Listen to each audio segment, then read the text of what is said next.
उत्तर प्रदेश के मुख्यमंत्री योगी आदित्यनाथ के बुलडोज़र का खौफ समय समय पर देखने को मिलता है। बुलडोज़र चलाने का जो नया नियम बनाया गया है वो मुख्यमंत्री योगी आदित्यनाथ की ही देन है। यूपी में कई बार देखा गया है कि अपराधियों ने बुलडोज़र के खौफ के कारण खुद को सरेंडर कर दिया। बुलडोज़र चलाने के लिए भी कुछ नियम कानून तय किए गए हैं।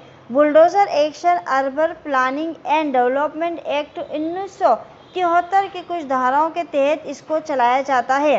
लेकिन हाल ही में हम ये देखते हैं कि अलग अलग राज्यों में अलग अलग राजनीतिक दलों के बीच कुछ घटनाओं ने इस धारणा को पूरी तरह से तोड़ दिया है कि हम किसी एक्ट किसी अधिनियम के अंतर्गत बुलडोज़र चला रहे हैं।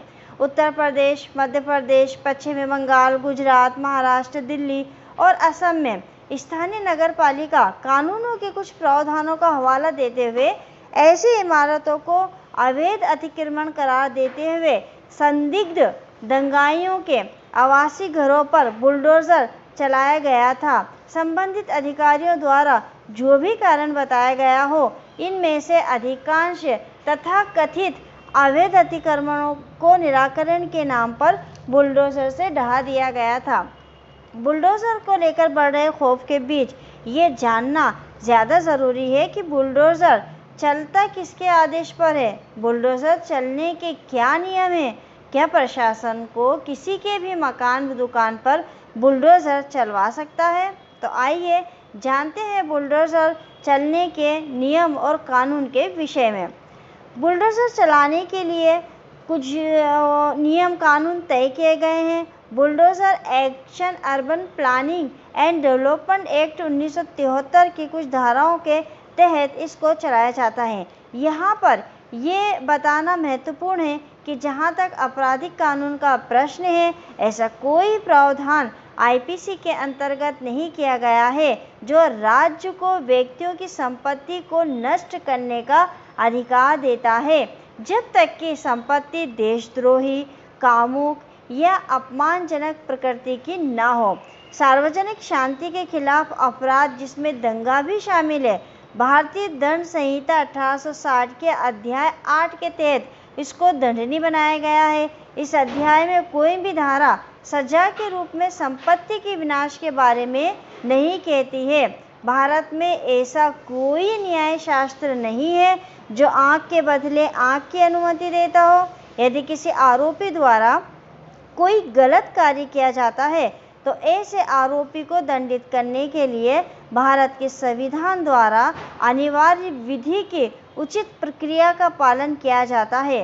ये सही है कि प्रक्रिया मरणासन स्थिति में है, लेकिन यह राज्य मशीनरी को अपनी इच्छानुसार अवैध कार्य करने की अनुमति नहीं देती है।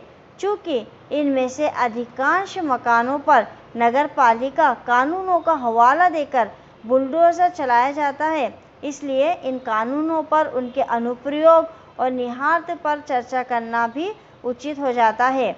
बुलडोज़र चलाने के क्या नियम हैं? विकास प्राधिकरण के द्वारा जो भी घर, दुकान या अवैध संपत्तियां गिराई जाती है, उसके लिए urban planning and development act 1973 कानून बना हुआ है, जिसमें एक धारा 27 है, जिसके तहत प्रशासक को अवैध संपत्तियों को गिराने का अधिकार मिला हुआ है। अवैध संपत्ति को गिराने से पहले विकास प्राधिकरण के चेयरमैन और वाइस चेयरमैन नोटिस जारी कर सकते हैं। इसमें विकास प्राधिकरण के राजस्व विभाग के अधिकारी भी उनकी मदद करते हैं। Urban planning and development act 1973 की धारा 27 के अंतर्गत यदि विकास प्राधिकरण ने अवैध संपत्ति गिराने का आदेश जारी किया है तो प्रशासन को 40 दिनों को अंदर अवैध संपत्ति को ज़रूर गिराना होगा। इसके अलावा इस नियम में ये भी लिखा हुआ है कि संपत्ति के मालिक को अपना पक्ष रखने का एक मौका दिए बिना उसकी संपत्ति को नहीं गिराया जा सकता है। जारी आदेश के 30 दिन के भीतर घर का मालिक प्राधिकरण के चेयरमैन के सामने घर नहीं गिराए जाने की अपील कर सकता है।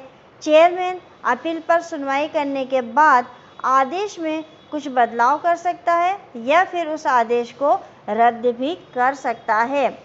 चेयरमैन का फैसला ही अंतिम माना जाता है। हर हाल में, हर परिस्थिति में चेयरमैन ने जो कह दिया है वो फैसला अंतिम होगा। साथ ही चेयरमैन के फैसलों को किसी भी अदालत में चुनौती नहीं दी जा सकती है। किसी इमारत के मालिक जिसकी उसकी अपनी मेहनत की कमाई से उसने बनाया हो को अधिकारियों की अवैध कार्रवाइयों से बचाया जाना चाहिए। अधिकारी उचित और निष्पक्ष प्रक्रिया का पालन करने के लिए बाध्य हैं, अन्यथा कानून का शासन बुलडोजर के बेलगाम पहियों के नीचे कुचल दिया जाएगा। अब हम ये देखते हैं कि हमारे देश का जो संविधान है वो बुलडोजर के बारे में क्या कहता है। भारत का संविधान, देश का सर्वोच्च कानून जो है वो भारत का संविधान है और अन्य सभी कानून उसके अधीन है। संविधान के अगर अनुच्छेद 21 की बात करें तो अनुच्छेद 21 कहता है कि किसी भी व्यक्ति का जीवन और स्वतंत्रता कानून द्वारा स्थापित प्रक्रिया के बिना नहीं छीनी जा सकती। मेनका गांधी बनाम भारत संघ के अगर हम मामले को देखें तो अनुच्छेद 21 की व्याख्या सर्वोच्च न्यायालय द्वारा व्यापक रूप से की गई थी। यह माना गया इस केस में कि जीवन केवल शारीरिक जीवन नहीं है, बल्कि इसमें वो सभी कारक, वो सभी तत्व शामिल है जो एक सम्मानजनक जीवन सुनिश्चित करते हैं। इसमें आगे ये भी कहा गया था कि कानून द्वारा स्थापित प्रक्रिया कानून की उचित प्रक्रिया होनी चाहिए, ना कि केवल कानून या कार्यपालिका द्वारा बनाई गई कोई प्रक्रिया। तो अनुच्छेद 21 में मेनका गांधी बनाम भारत संघ के वाद में स्पष्ट रूप से सर्वोच्च न्यायालय ने यह कहा था कि जीवन का मतलब ये नहीं है कि केवल हम जी रहे हैं, बल्कि सम्मानपूर्वक गरिमामय जीवन हमको जीना है। कानून ने जो प्रक्रिया, जो लीगल प्रोसेस दी है उसके अंतर्गत ही हमको सम्मानजनक जीवन मिलना चाहिए। दूसरा मामला ओल्गा टेरिस बनाम बॉम्बे नगर निगम, ये एक ऐतिहासिक मामला था जिसमें शीर्ष अदालत ने आवास और आजीविका के अधिकारों को अनुच्छेद 21 के अंतर्गत संरक्षित मौलिक अधिकारों के रूप में मान्यता दी थी। यह एक ऐसा मामला था जिसके अंदर आवास यानी कि रहने की जगह और आजीविका यानी अपनी जीविका को चलाने के साधनों को स्थापित करना अनुच्छेद 21 के अंतर्गत मौलिक अधिकार माना गया था। सुदामा सी बनाम एनसीटी दिल्ली सरकार के मामले में दिल्ली उच्च न्यायालय ने भी व्यक्तियों को उनके घरों से बेदखल करते समय राज्य द्वारा पालन की जाने वाली निष्पक्ष प्रक्रिया पर जोर दिया था।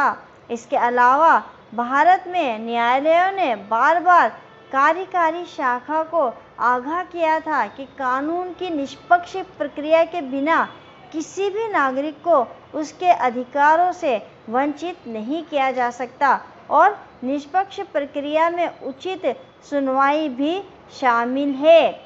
ऑडी अल्ट्रम पार्टेम की जो अवधारणा है, जिसका अर्थ है कि किसी की भी अनसुनी निंदा नहीं की जा सकती है, यानी आपको सामने वाले व्यक्ति को भी सुनने का मौका देना चाहिए, वो भी अपनी बात कह सके बिना उसके बात किए। अगर आप उसके विरुद्ध कोई कार्रवाई करते हैं तो वो कानून का, शासन का हिस्सा नहीं है। आपको प्राकृतिक न्याय के सिद्धांत का पालन करना होगा और प्राकृतिक न्याय का जो सिद्धांत है वो ये कहता है दूसरे पक्ष की भी सुनो, यानी आपको जिसका आप मकान तोड़ने जा रहे हो बुलडोज़र से उस पक्ष की भी तो आपको बात सुननी होगी कि उसने वो अपराध कारित किया है या नहीं किया है। आप सीधे से जाके किसी का भी घर नहीं तोड़ सकते हैं।